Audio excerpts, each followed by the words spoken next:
नमस्कार। सातै प्रदेशको ताजा खबरहरूको सङ्गालो प्रदेश समाचारमा यहाँलाई स्वागत छ। म दृष्टिवाणी थेताल। प्रदेश समाचार सुरु गरौँ अहिलेसम्मका मुख्य समाचारबाट। गौतम बुद्धले युवा अवस्था बिताएको प्राचीन शाक्य गणराज्य राजधानी तिलौराकोटलाई विश्व सम्पदा सूचीमा सूचीकृत गर्ने प्रक्रिया सुरु, सबैले सहयोग गरिदिन विज्ञहरूको आग्रह। बाँकेको जानकी गाउँपालिका स्थित ऐलानी जमिनमा निर्माण भएका मन्दिरको जमिन विवादमा व्यक्तिले कब्जा गरेको आरोप, स्थानीय सरकार भने मौन। रुकुम पश्चिमको मुसिकोटमा रहेको ऐतिहासिक ठुलीदह पर्यटकीय स्थलमा परिणत हुँदै सडक लगायतका भौतिक पूर्वाधार निर्माण गर्नुपर्नेमा जोड।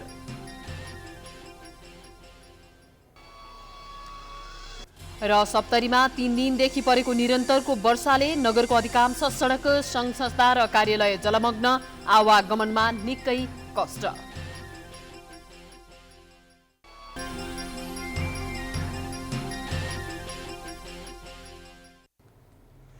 आजको प्रदेश समाचार सुरु गरौँ। लुम्बिनी प्रदेशको तिलौराकोटलाई विश्व सम्पदा सूचीमा समावेश गराउने सम्बन्धी समाचारबाट।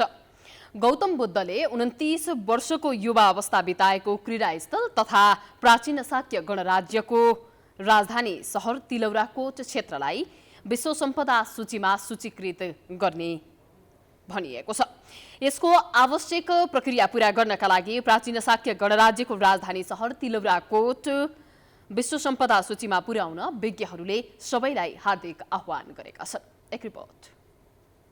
लुम्बिनी विकास कोषको समन्वयमा पुरातत्व विभाग, युनेस्को, बेलायतको दुरहाम विश्वविद्यालय लगायतको सहकारीमा पुरातत्व क्षेत्र तिलौराकोटमा विगत 10 वर्षदेखि उत्खनन भइरहेको छ।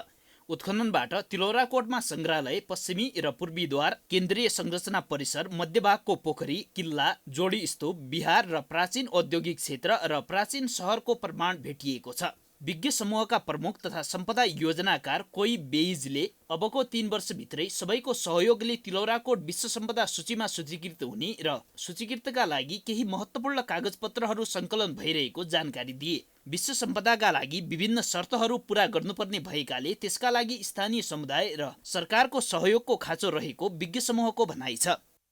यो 1 वर्षभित्र हामीले गर्न सक्यो भने यो सेप्टेम्बर 2022 भनौँ 13 महिनाभित्र हामीले यो प्यारिस पठाउन सक्यो भने त्यसपछि हामीले त्यो मेन सबमिसन त्यसपछि 4 महिनापछि गऱ्यो भने हामीले नोमिनेसन सबमिट गरेर 18 महिनापछि यो वर्ल्ड हेरिटेज कमिटीमा पुगिन्छ। भन्दाखेरि त्यो गर्दाखेरि अब हामीले एकदम छिटो काम गर्न सकेर त्यो सबमिट गर्न सक्यो भने 2.5 वर्षमा यो वर्ल्ड हेरिटेज कमिटीमा पुगेर त्यो डिसिजन त्यति बेला हुन्छ यो वर्ल्ड हेरिटेज इन्स्क्राइब हुन्छ कि हुँदैन भनेर। पुरातात्विक महत्त्व बोकेको तिलौराकोट दरबार र त्यस आसपासका क्षेत्रमा विभिन्न अध्ययन, अनुसन्धान, उत्खनन, सर्वे र अन्वेषण भइरहेकाले तिलौराकोट क्षेत्र लगायत कपिलवस्तुका बुद्धसँग सम्बन्धित सम्पूर्ण क्षेत्रको संरक्षण र विकासमा आफू निरन्तर लागिरहेको लुम्बिनी विकास कोषका उपाध्यक्ष भिक्षु मेतेयले बताए। यसको मुटु कपिलवस्तु दरबार भए तापनि यसका फोक्सोहरू निगुरोधाराममा छन्। यसलाई जराहरू, कनकमुनि, कपुछन्द जस्ता भगवानका ठाउँहरूमा छन् र यसको इतिहास सग्रावा जस्तो दालमा पनि छ। अहिलेसम्म यसको एक तहको अध्ययन चाहिँ काइजेले नै करिब 2 वर्ष अगाडि गरिसक्नु भएको छ। बृहत्तर लुम्बिनी क्षेत्रभित्र हामीले के सोच्छौँ भने धेरै ठुला योजना बनाउँदाखेरि गाह्रो होला। 13वटा साइटको उदाहरण लिउँ, गोटिवा लिउँ। गोटिवामा हामीलाई कति बिघा चाहिने, 20 बिघा चाहिने कि 25 बिघा चाहिने हो। त्यो चाहिएपछि त्यतिको खाका बनाउँ। महामानव गौतम बुद्धले 29 वर्ष बिताएको तिलौराकोट दरबार विश्व सम्पदा सूचीमा समावेश भए त्यो नेपालकै लागि गौरवको विषय बन्नेछ। तसर्थ यो अभियानमा सम्बन्धित सबै पक्षको सहयोग हुनु जरुरी देखिन्छ। कपिलवस्तुबाट अनिल कुमार मालीको रिपोर्ट। अबको क्रममा प्रदेशको बाँकेमा जग्गा विवाद भएको सम्बन्धी समाचार रहेको छ। बाँकेको जानकी गाउँपालिका स्थित ऐलानी जमिनमा निर्माण भएको श्री काली महाकाली मन्दिरको जमिन एक व्यक्तिले कब्जा गरेको आरोप लागेको छ। मन्दिर पक्षधरले जग्गा कब्जा भएको आरोप लगाउँदा गाउँपालिकाले भने खण्डन गरेको छ, तर यथार्थ कुरा भने बाहिर ल्याएको छैन। एक रिपोर्ट। साबिकको बाँकी जिल्ला इन्द्रपुर गाविस वडा नम्बर 9 मानपुर हाल जानकी गाउँपालिका वडा नम्बर 3 मानपुरवामा रहेको एलानी जमिनमा निर्माण भएको श्री कालीकाली महाकाली मन्दिरको नाममा रहेको जग्गा व्यक्तिले कब्जा गरेको आरोप लागेको छ। जिल्ला प्रशासन कार्यालय बाँकीबाट 2067 फागुन 5 गते उक्त मन्दिरको नाममा 12 कट्ठा 3 धुर जमिन दर्ता प्रमाणपत्र समेत दिइएको छ। तर मन्दिरको नाममा रहेको जमिन स्थानीय मुरली सिंह भन्ने व्यक्तिले प्रयोग गर्दै आएका छन्।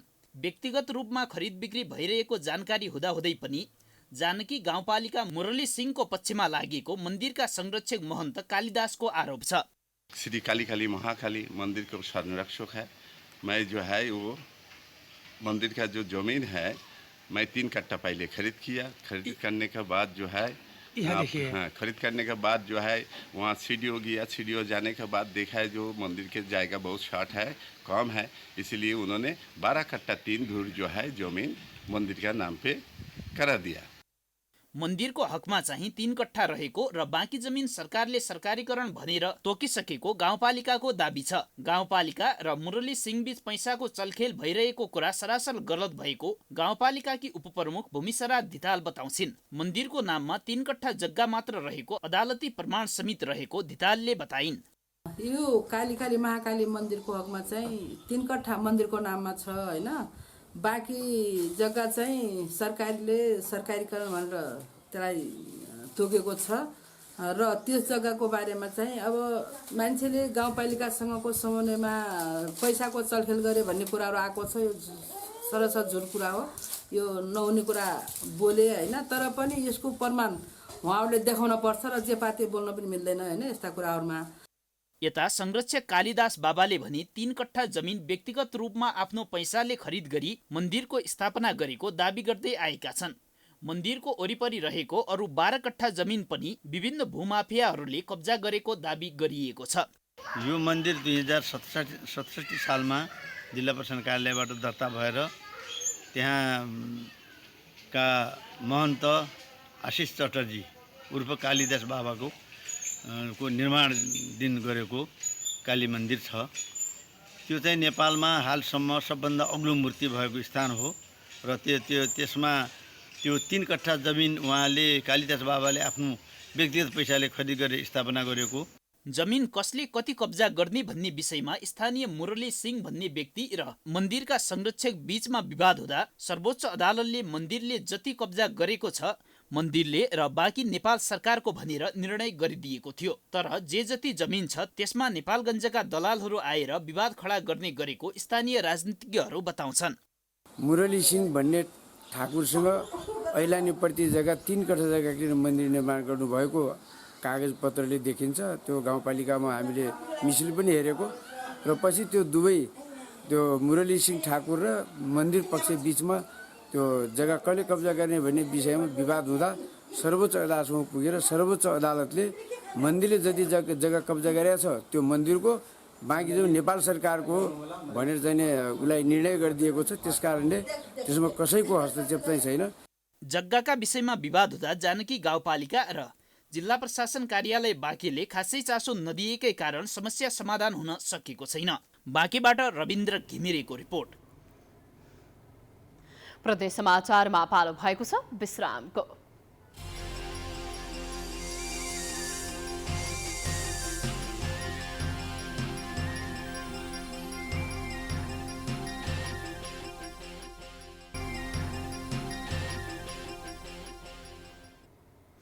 विश्रामपछि प्रदेश समाचारमा स्वागत छ। अब लागौं थारू समुदायले नागपञ्चमीका अवसरमा सर्पबाट विष निकाल्ने गरेको रोचक समाचारतर्फ। शुक्रबार हामी सबैले नागपञ्चमी मनायौं। नागको पूजा गरेर पर्व मनाइए पनि थारू समुदायले भने अनौठो तरिकाले यो पर्व मनाएको छ। कसैलाई सर्पले डसेमा नागहर खेलेर विष झार्ने चलन अझै पनि थारू समुदायमा कायमै छ। एक रिपोर्ट। थारू समुदायमा गुरिया नागपञ्चमी विशेष रूपमा मनाउने चलन रहेको छ। साउन महिनाको नागपञ्चमीको दिन गरिने यो पूजामा नगहर खोलेर मनाइन्छ। पश्चिममा थारू खास गरी देसाउरी थारू समुदायमा गरिने यो पूजा नाग देवताको पूजा साथै सर्पदंशको मन्त्र पनि जगाइने चलन रहेको छ। गाउँका सबै गुरुवाहरू एक ठाउँमा जम्मा भएर गाईको दुध, मिठाई, सल्लाहको धूप, डाक बजाई सर्पदंशको मन्त्र गाउँदै नाग देवताको पूजा गर्दछन्। पुर्खौंदेखि नगहर खोलेर नाग देवताको पूजा गर्ने चलन थारू समुदायमा रहिआएको छ। खतरनाक वन्यजन्तु विषालु सर्प, बिच्छी सँगै बस्दै आएको थारू समुदायमा तन्त्र मन्त्रको विश्वास अहिले पनि छ। कसैलाई सर्पले डसेमा नगर खोलेर विष झार्ने चलन अहिले पनि छ। विज्ञान प्रविधिको विकासको यो समयमा पनि आफ्नो तन्त्र मन्त्र जगाई राख्नका लागि प्रत्येक वर्ष नाग पञ्चमीको दिन नगहर खोल्ने गरिन्छ। अब नागेश्वर के अखबार नाग देव आते हैं, तो यहाँ हमरे आज जैसे पुरखों से चलल कि पहले सांप काट हैं, तो मने यह मंत्र से हमरे न मने सांप काटल मने झरथी, तो अस्तही के झाड़ झूर के जब चौखट है तो वह मारे कि हमार साल भर से नाग पंचमी दिन आठ, तो नाग पंचमी दिन आठ तो हमरे आज मने वो मंत्र के जगह लेखा पहिले पहिले गाउँघरमा अस्पताल नहुँदा विषालु सर्पले डसेमा सर्पको विष झार्नका लागि नगर खोलेर विष झार्ने चलन थारू समुदायमा रहेको थियो। विशेष किसिमको जडीबुटी प्रयोग साथै नगर खोलेर सर्पको विष झार्ने चलन अहिले पनि कुनै कुनै ठाउँमा रहिआएको छ। आफ्नो जीवनमा धेरै मानिसलाई सर्पको विष झारेर बचाएको बताउँछन् 56 वर्षीय जंगबहादुर थारू। पहले तो डॉक्टर वॉक्टर रहे नहीं, अब कोई ले जाए नहीं, तो सभी है झाड़ फूक के हमरे मने नी कही दी, नी करट करट करट करट अब तो मने हुई तमाम मने अस्पताल, तो बहुत से चल जी थे अस्पताल। पहले तो मुँह से चूह के निकारत रही, अब मोरथन दवाई हुई गिला और ये जादू मंत्र से झर थी, वहीं से नहीं हुई तो मुँहे भिराई पड़त। सांप काटल सर मोर गंटी ना हो, कटना मैं निकर मैं गने नहीं सकूं। संस्कार संस्कृतिक जोगाउनु राम्रो हो, तर 56 छुरीले आफैले आफैलाई पिट्नु आफै शरीरलाई हानिकारक हुन सक्छ। बर्दियाबाट सञ्जु चौधरीको रिपोर्ट। अब लागौं कर्णाली प्रदेशको रुकुम पश्चिम मुसिकोटमा रहेको पर्यटकीय स्थल संरक्षण र प्रवर्धनका निमित्तको चर्चातर्फ। रुकुम पश्चिमको मुसिकोटमा रहेको ऐतिहासिक ठुली दह बाह्य तथा आन्तरिक पर्यटकका लागि प्रमुख गन्तव्य बनेको छ। दहसम्म पुग्ने बाटोघाटोको अभावका बीचमा पनि हजारौं पर्यटक ठुली दह पुगेका छन्। एक रिपोर्ट। मुसिकोट नगरपालिका वडा नम्बर 7 को ठुलीदह भ्रमणमा आउने पर्यटकको संख्या वर्षनी बढ्दो अवस्थामा रहेको छ। दह वरपरको मनमोहक दृश्य, समथल फाँट, पशु चौपायाको चरिचरण क्षेत्र तथा तालतल्लैयाका कारण ठुलीदह अवलोकनमा पर्यटकको संख्या बढ्दै गएको छ। तर पर्यटकका लागि सहज रूपमा दहसम्म पुग्ने व्यवस्थित बाटोघाटो, खानेपानी र फोहोर व्यवस्थापनमा समस्या देखिएको छ। दहको दीर्घकालीन संरक्षण, प्रचार प्रसार र थप विकासका लागि भने स्थानीय सरकारले ध्यान दिनुपर्ने पर्यटकको भनाइ छ। आउनलाई एकदमै कठिन हुँदो रहेछ, बाटो आइपुगेको छैन, यो जङ्गलमा यति बाटो पनि पगिने रहन्छ, हिँड्दाखेरि पनि कति अप्ठ्यारो हुने। यहाँको स्थानीय सरकारले यस पर्यटकीय क्षेत्रलाई अझ राम्रो बनाउनको लागि, पर्यटकहरूलाई भित्राउनको लागि एकदमै राम्रोसँग अझै एउटा सामान्य रोडसम्म पनि पुर्याइदिएको भएपछि एकदमै राम्रो हुन्थ्यो। राष्ट्रिय गौरवको रूपमा रहेको मध्य पहाडी लोकमार्ग अन्तर्गत साग गाउँको बैरीदहबाट 1 घण्टाको पैदल यात्रामा ओकालो चढेपछि मात्र ठुलीदह पुग्न सकिन्छ। तर भिरालो जमिन र अप्ठ्यारो बाटोका कारण दह अवलोकनमा आउने पर्यटकले भने केही हैरानी बेहोर्न पर्ने बाध्यता कायमै छ। मुसिकोट नगरपालिकाका उपप्रमुख प्रेम कुमारी केसीले भने ऐतिहासिक ठुलीदहको वातावरणीय प्रभावलाई मध्यनजर गर्दै दहसम्म पुग्ने सहज बाटो र यसको चारैतर्फ घेरबार गर्ने योजना रहेको बताउँछन्। हामीले यति 15 देखि 20-25 मिनटको दूरीमा पैदल बाटो हिँडेर ठुलीदह पुग्न सकियोस् भन्ने उद्देश्यका साथ 20 बाटोसम्म हामीले बाटो पनि गाडी बाटो पनि पुर्याउँछौँ र त्यस पछाडि हामी पैदल बाटो को निर्माण गर्छौँ।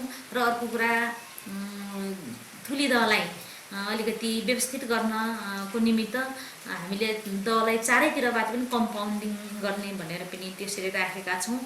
वर्षौंदेखि ओझेलमा परेको ठुलीदह विगत केही वर्षबाट बाह्य तथा आन्तरिक पर्यटकका लागि मुख्य रोजाइको क्षेत्र बन्दै आएको छ। जैविक विविधताले भरिपूर्ण ठुलीदहको संरक्षणका लागि डिभिजन वन कार्यालय र मुसिकोट नगरपालिकाले समेत यस क्षेत्रमा पिकनिक स्थल निर्माण लगायत केही पूर्वाधारका कार्यलाई अगाडि बढाएका छन्। रुकुमबाट भरत चन्दको रिपोर्ट। प्रदेश समाचारमा पुनः पालो भएको छ विश्रामको।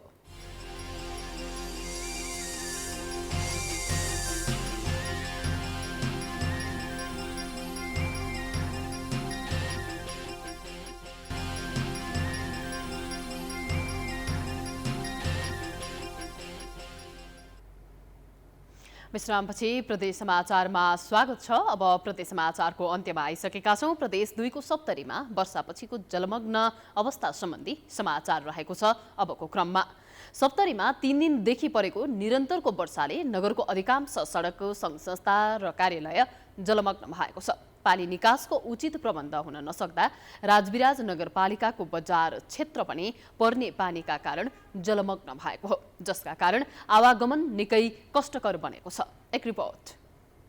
अहिले सप्तरीको राजविराज नगरपालिकाको बजार क्षेत्रमा अत्यावश्यक कामले बाहिर निस्कदा एक हातमा छाता र अर्को हातमा चप्पल जुत्ता बोकेर हिँड्नुपर्ने अवस्था छ।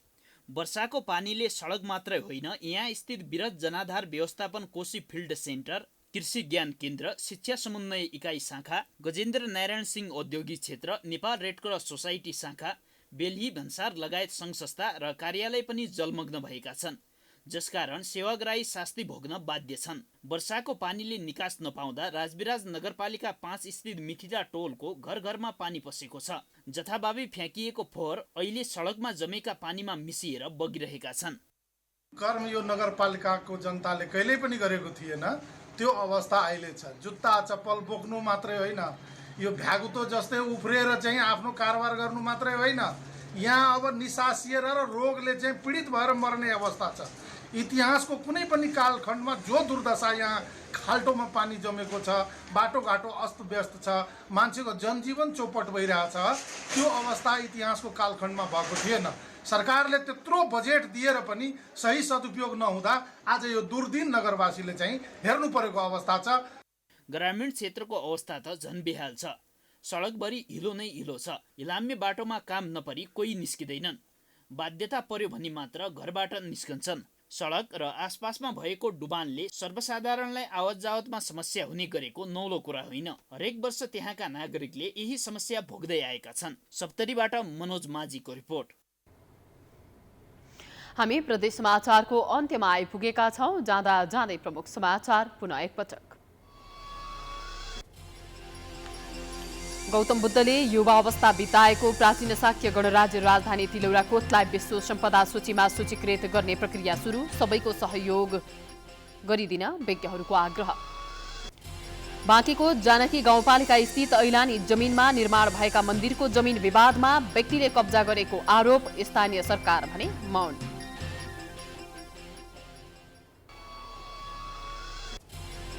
रुकुम पश्चिमको मुसिकोटमा रहेको ऐतिहासिक ठुलीदह पर्यटकीय स्थलमा परिणत हुँदै सडक लगायतका भौतिक पूर्वाधार निर्माण गर्नुपर्नेमा जोड।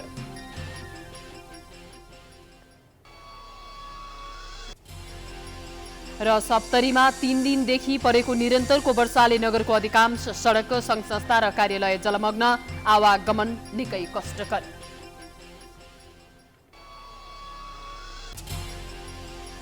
प्रदेश समाचार अहिलेलाई सकियो। प्राइम टाइम्स टेलिभिजन हेर्दै गर्नुहोला। नमस्कार।